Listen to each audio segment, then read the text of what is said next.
Ever feel like the more effort you put into texting, calling, or planning with a girl, the more distant she becomes? It's one of the most frustrating feelings. You're trying to show interest. You're showing up, making time, and giving her attention, yet she seems to be pulling away more and more. It's confusing, and even a little painful, especially when your intention is pure. You start to wonder if you did something wrong or if you're not good enough. But here's what's really going on. It's not that you're doing too little, that you're doing too much. You're overcompensating, and that imbalance throws everything off. I've been there, and I learned the hard way that trying harder isn't the solution. The real power is in stepping back. Imagine this: someone keeps knocking on your door over and over, every 5 minutes. Even if you like them, it starts to feel overwhelming. You want a break, you want space to breathe. Relationships are no different when you constantly text. Always make yourself available and put in all the effort. It doesn't feel romantic, it feels desperate, and desperation repels. The rhythm of connection gets thrown off, and suddenly she's not leaning in, she's pulling away. Why? Because there's no room for her to reach back. The antidote isn't to try harder, it's to refocus, step back. Shift your attention from chasing her to investing in yourself. Start going back to the gym. Reconnect with your passions, hang out with your friends, and do the things that light you up. When you create space, you allow attraction to breathe. She starts wondering what you're up to, thinking about you and feeling your absence.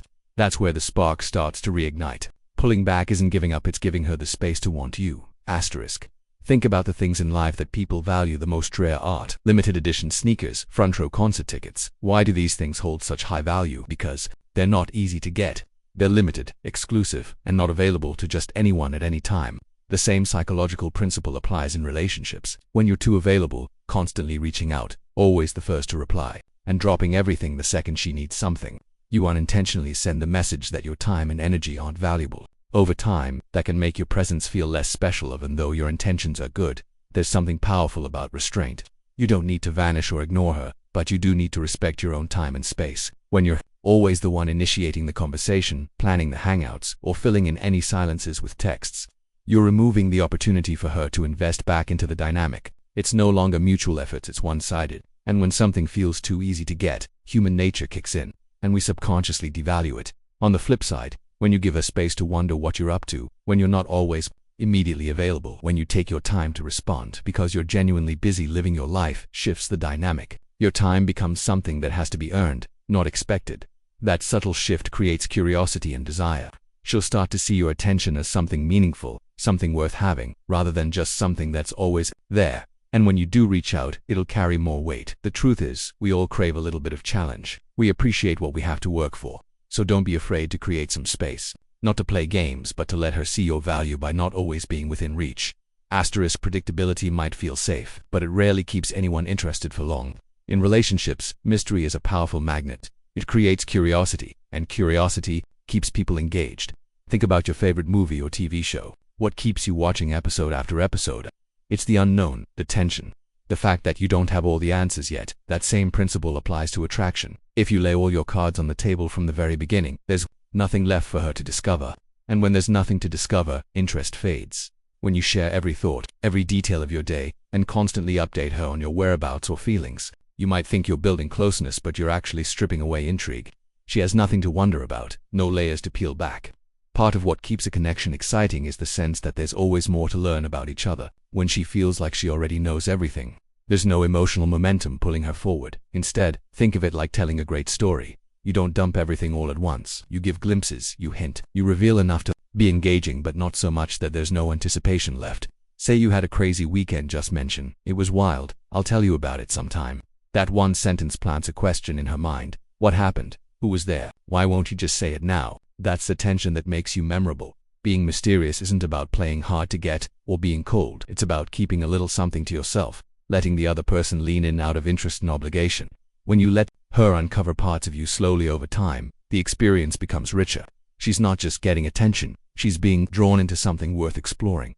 Asterisk. There's a psychological phenomenon called the Zeigarnik effect. It suggests that people remember unfinished tasks better than completed ones. Now think about how this applies to your conversations with her. If every time you talk, you keep going until the conversation fizzles out or runs out of steam, what do you leave her with?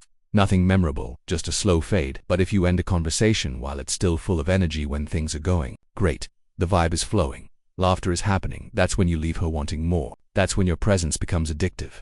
Most guys make the mistake of dragging things on because they're afraid that ending the interaction will make the girl lose interest. But it's the opposite. When you cut things short at the point, it creates anticipation.